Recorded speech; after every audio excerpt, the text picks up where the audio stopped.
আপনারা কয় টাকা দিয়েছেন? 7,000। কারে দিয়েছেন? ওই দারোগা, দারোগার নাম কি? বিপুল দারোগা। একজন যে দরজা মরজা বাড়ি ভাঙিয়ে ফেলেছে, বোনের হাতে গলা চেন ছিল, পেটে লাথি মেরে সে চেন কেটে নিয়েছে। আমার নাম রফিকুল ইসলাম, হরিশপুর বাড়ি। ওই কাজের থেকে এসে ওখানে একটা চার দোকান আছে, চার দোকানে সবাই বসলো, 6 জন লোক।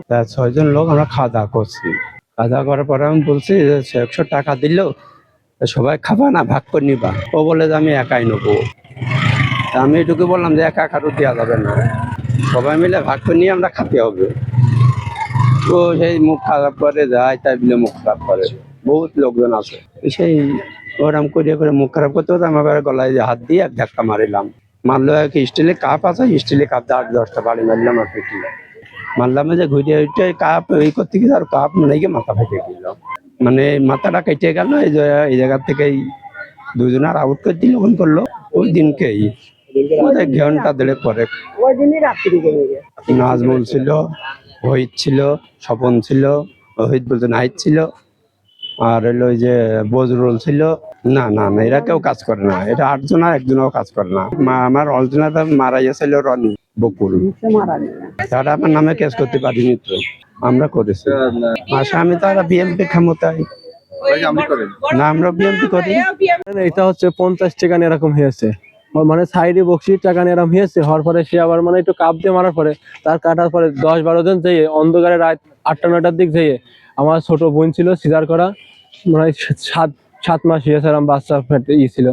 এরকম হওয়ার পরে তারা যে এরকম আমার বাপের একলা দিয়ে 8-10 জন অন্ধকারে যে মেরেছে। মারার পরে আমার আমার মা আবার আমার বাপের গার পর ফিরে গিয়েছে যে ওই যে 50 টাকা নিয়ে, বকশির টাকা নিয়ে, এরকম বকশির টাকা নিয়ে এরকম হয়েছে। মনে করেন ওই কয়েছে মানে আমার বাপের কাছে মানে টাকা নিয়ে ওই সাইড রাস্তার কাজ করে, ওই বকশির টাকা নিয়ে মানে ও দিইনি, দেরি হয়েছে বলছে আমার কাছে, হয় তার কাছে টাকা নেই, কি কয়েছে মিস্ত্রি আসুক আমি দিচ্ছি, চাটা খেয়ে নিয়ে এরকম এরকম হওয়ার পরে মনে করেন সে আবার ওই ঠেলা মাইরেছে। আমার বাপের আর কি হয়েছে, রাগ হয়ে গেছে, ওরা সে কাপের মাইরে দিয়েছে, তার লেগে কিন্তু কেটে গেল। পরে সে হাসপাতালে ভর্তি ছিল। পরে আমরা এটা কেউ জানতাম না এরকম এরকম হয়েছে। পরে তারা হাসপাতালে ভর্তি দিয়েছে। তার কি জানো আমার দাদাদের কাছে হয়েছে এরকম এরকম হয়েছে। তা আমার দাদার কাছে খালি এটা সমাধান, টাকা পয়সা যদি লাগে সমাধান করা যাবে। এই কথা হওয়ার পরে আমার দাদি আবার সঙ্গে সঙ্গে রাত্রি যাইছে টাকার কেনে, এরকম এরকম হয়েছে। আমার ছেলে তো এরকম করেছে, আমরা তো জানি না।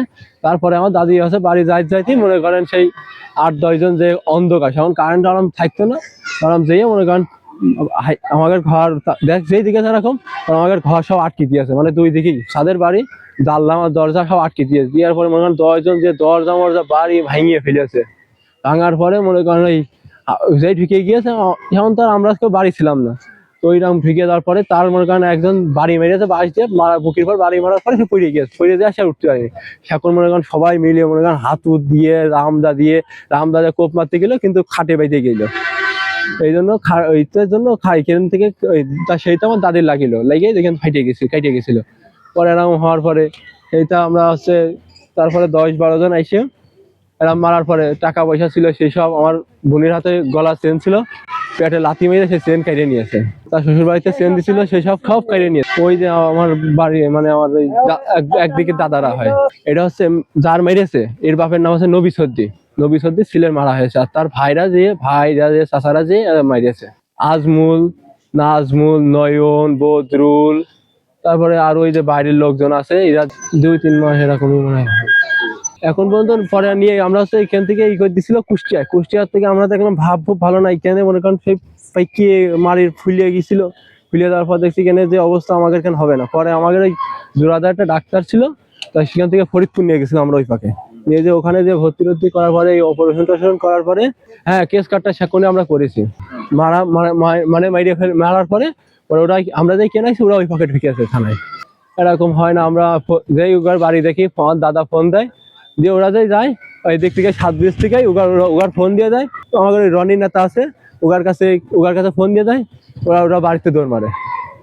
ওই যে আসামি হচ্ছে কেস হচ্ছে কোর্টে, এখন কোর্টে আপনার হচ্ছে জামিন একটাও ধরিনি, কিন্তু উপরে যেসব জামিন ছিল 8 নম্বর 7 নম্বর এরা সব ছিল, এরা আস্তে আস্তে টাকা দিয়ে কোর্টেতে জামিন হয়ে গেল। আর আমরা দারোগা বললাম এভাবে কিভাবে জামিন হয়, বলছে এভাবে এই দারোগা বিপুল দারোগা। তো এরকম করার পরে এই বিপুল দারোগা, কারণ এইটা হচ্ছে পরে হচ্ছে মসজিদের মানে বিএম আপনারা কয় টাকা দিয়েছেন? 7,000 কারে দিচ্ছেন? ওই দারোগা, দারোগার নাম কি? বিপুল দারোগা।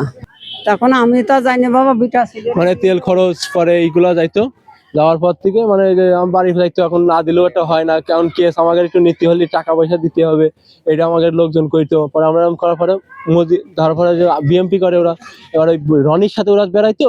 পরে রনি আবার ওই মনে করেন আমার এক মানে কাকা আছে ই করতো, তার সাথে আবার মনে করেন চাপ দিয়েছে। চাপ দেওয়ার পরে মনে করেন সে আবার কইলো খালি আমার এভাবে থাকাচ্ছে, না থাকাই ভালো। পরে হচ্ছে সে আর থাকলো না, মানে সে এখন রাজনীতির ভিতরে, সে এদিক চাপ দিলে তার ওইদিকে হারাবে।